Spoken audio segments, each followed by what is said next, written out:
Turning our attention then to the European markets, weak Chinese data weighed on European equities, as well as a contraction in Chinese exports heightened the fears of a slowdown in the global growth. The UK market, in fact, yesterday was a relative underperformer. That, in fact, was down close to around 1% lower. The other couple of markets as well ended with cuts of around 0.3 to around 0.4%. But today, the big talking point in Europe will be the UK Parliament, which will vote for Prime Minister Theresa May's divisive agreement for Britain's exit from the European Union. Now, in a last plea to lawmakers, the PM urged them to take a second look and give the deal a chance, warning a wider consequence if they don't. To those who think we should reject this deal in favour of no deal because we cannot get every assurance we want, I ask, what would a no-deal Brexit do to strengthen the hand of those campaigning for Scottish independence, or indeed those demanding a border poll in Northern Ireland? Surely this is the real threat to our union. Well, let's get in some opinion on what's likely to happen in the British Parliament today and its consequences.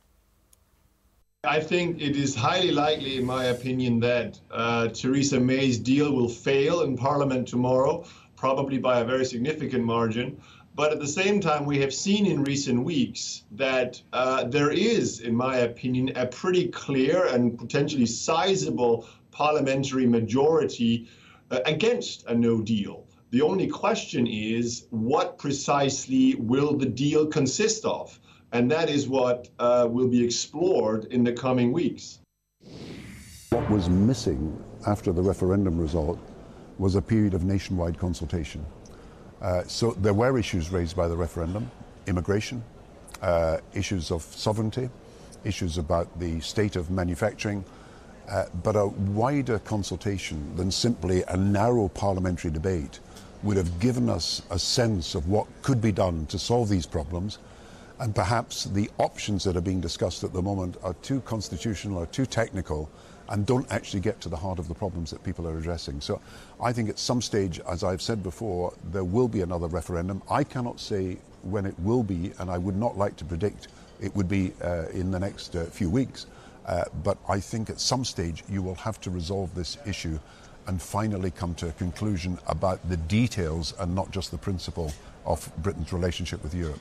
Now remember, if the deal is rejected, Theresa May submit a new plan by January 21st. It is unclear what this could be, but reports suggest that she could push for another vote. She may also, resign, forcing an internal contestant to replace her without a general election. Well, let's move on to the currency space then. The dollar weakens on growth slowdown concerns, while the British pound rises ahead of key Brexit vote.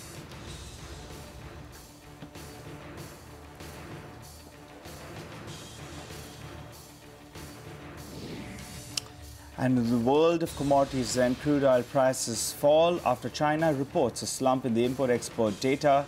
But oil is drawing support from supply cuts led by the OPEC and non-OPEC allies, including Russia.